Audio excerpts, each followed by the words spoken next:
మహాగణుడును మహోన్నతుడును పరిశుద్ధుడును నిత్య నివాసి అయిన యేసుక్రీస్తు పరిశుద్ధ నామమున ఈ ఉదయకాల శుభములు మీకు తెలియజేస్తున్నాను. ఇది నా దేవుని యొక్క వాగ్దానము. వారు వేడుకొనక మునుపు నేను ఉత్తరం ఇచ్చేదను. యెషయా గ్రంథము 65వ అధ్యాయము 24వ వచనం. ప్రభువు మనందరికి ఇస్తున్నటువంటి వాగ్దానము. నీవు వేడుకొనక మునిపే నేను నీకు ఉత్తరం ఇస్తాను అని వాగ్దానం చేస్తున్నాడు. అవును ప్రియులరా, మన అక్కరలు ఏమిటో సమస్తమును ఎరిగినటువంటి దేవుడిగా ఉంటున్నాడు ప్రియులరా. అంతేకాదు కానీ నేను ప్రార్థన ఆలకించేటువంటి వాడను అని అంటాడు. అందుకనే దావీదు భక్తుడు కూడా ప్రార్థన ఆలకించువాడా సర్వశరీరులు నీ యొద్దకు వచ్చెదరు అని అంటాడు. కాబట్టి ప్రార్థన అనేది దేవునికి మానవునికి ఉన్నటువంటి అవినాభావ సంబంధం ప్రియులరా. నీవు నోరు తెరిస్తే వినాలని నీ మాటలో ప్రభు తన యొక్క చెవులను రెక్కించి ఉంటున్నాడు ప్రియులరా. కాబట్టి ఇద్దరు ముగ్గురు ఎక్కడైతే మాట్లాడుకుంటారో వారి మధ్యన దేవుడు ఉండి ఏమి మాట్లాడుకుంటున్నారని ఆలకించేటువంటి దేవుడిగా ఉంటున్నాడు. కాబట్టి మన దేవునికి ఉన్నటువంటి పేరు ప్రార్థన ఆలకించేటువంటి వాడు. అందుకని అంటున్నాడు, నీవు వేడుకొనక మునిపే నేను నీకు ఉత్తరం ఇస్తాను అని అన్నాడు. హిజ్కియా యొక్క జీవితాన్ని మనం గమనించినప్పుడు రాజుల 2వ గ్రంథము 20వ అధ్యాయంలో చూస్తే హిజ్కియాకి మరణకరమైనటువంటి రోగం వచ్చింది పిల్లరా. అప్పుడు యెషయా ప్రవక్త వచ్చి అంటున్నాడు, నీవు మరణమవుతున్నావు కాబట్టి నీ ఇంటిని చక్కదిద్దుకో అని చెప్పినప్పుడు యెషయా ఎప్పుడైతే ప్రకటించాడో హిజ్కియా గోడ తట్టు తిరిగి దేవుడికి ప్రార్థన చేస్తున్నాడు, కన్నీళ్లు విడిచుచు.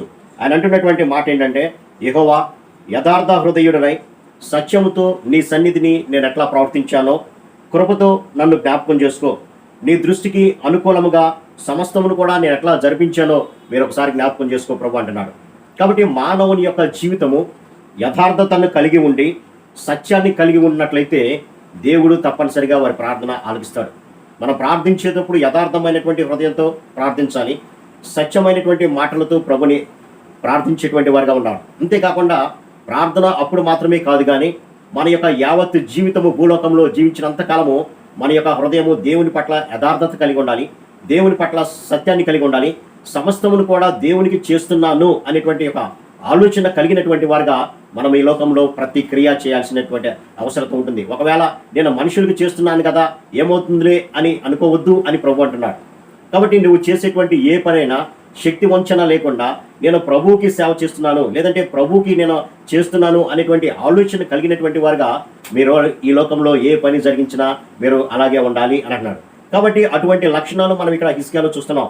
హిజ్కియా చేసిన యథార్థ హృదయుడనై సత్యంతో నీ సన్నిధిని నేను ఎట్లు ప్రవర్తించానో నీ దృష్టికి అనుకూలంగా సమస్తమును కూడా, అంటే నీ మాటలు ఏవైతే ఉన్నాయో ఆ మాటల ప్రకారం నేను ఈ లోకంలో జీవించినప్పుడు సమస్తమును కూడా ఏ విధంగా అయితే జరిగించానో వాటిని జ్ఞాపకం చేసుకో అంటున్నాడు. కాబట్టి కన్నీళ్లు విడిచి ఈ విధంగా ప్రార్థన చేయగానే ప్రభువు తన యొక్క వాక్కును మన యెషయాకి పంపించినట్లుగా మనం చూడొచ్చు. అక్కడ 4వ వచనాన్ని కనుక చూస్తే యెషయా నడిమి శాల నుండి అవతలకు వెళ్ళక మునిపే. కాబట్టి ప్రభు చెప్తున్నటువంటి మాట, వారు వేడుకొనక మునిపే నేను ఉత్తరం ఇస్తాను అంటున్నాడు. కాబట్టి మన సమస్త అవసరత తెలిసినటువంటి దేవుడు, నువ్వు వేడుకొనక మునిపే. ఇక్కడ కూడా యెషయా ప్రవక్త ప్రకటించి బయటికి వెళ్ళక మునిపే హిజ్కియా యొక్క ప్రార్థనను దేవుడు ఆలకించాడు పిల్లలు. ఆలకించి పంపుతున్నాడు. వెంటనే అక్కడ యెషయా నడిమి సెలవు నుండి అవతలకు వెళ్ళక మునిపే యెహోవా వాక్కు అతనికి ప్రత్యక్షమై ఎలాగ సెలవిచ్చాను, ఇదిగో మళ్ళీ నీకు ఒక 15 సంవత్సరాల ఆయుష్ను నీకు పొడిగిస్తున్నాను అని వెంటనే యెషయా ప్రవక్త వచ్చి హిజ్కియాకి చెప్పినట్లుగా మనం గమనించవచ్చు. కాబట్టి మన దేవుడు ప్రార్థన ఆలకించేటువంటి వాడు. ఆనాడు హిజ్కియా ప్రార్థన మాత్రమే కాదు, కానీ ఎవరైతే యథార్థమైనటువంటి హృదయం కలిగి సత్యంగా ప్రవర్తిస్తూ దేవునికి అనుకూలమైనటువంటి జీవితం వారి జీవితంలో ఉంటుందో వారి ప్రతి ప్రార్థనను ఆలకించి వేడుకొనక మునిపే ఆయన జవాబును దయచేసేటువంటి దేవుడిగా ఉంటున్నాడు. ఒకవేళ నీ ప్రార్థనకు జవాబు రాలేదు అని అంటే నీలో సత్యం లేదేమో, నీలో యథార్థత లేదేమో, నీలో దేవునికి అనుకూలమైనటువంటి జీవితం లేదేమో ఒకసారి పరిశీలన చేసుకో. లేదా నీవు ఇన్ని కలిగి ఉన్నప్పటికీ కూడా దేవుడు నీ యొక్క విశ్వాసాన్ని పరీక్షించడానికి ఆలస్యం చేస్తున్నాడేమో ఆలోచన చేయాలి. ఒకవేళ నీ జీవితం దేవునికి ఇష్టకరంగా లేకపోతే దాన్ని సరి చేసుకోమని ప్రభు ఈ ఉదయకాల సమయంలో మనందరితో మాట్లాడుతున్నారు పిల్లలు. కాబట్టి మన జీవితాలను పరిశీలన చేసుకుందాం.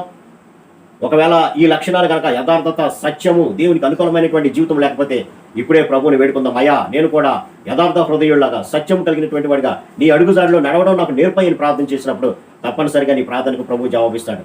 అట్టి కృపా పరిశుద్ధాత్మ దేవుడు మనందరికీ దయచేయను గాక.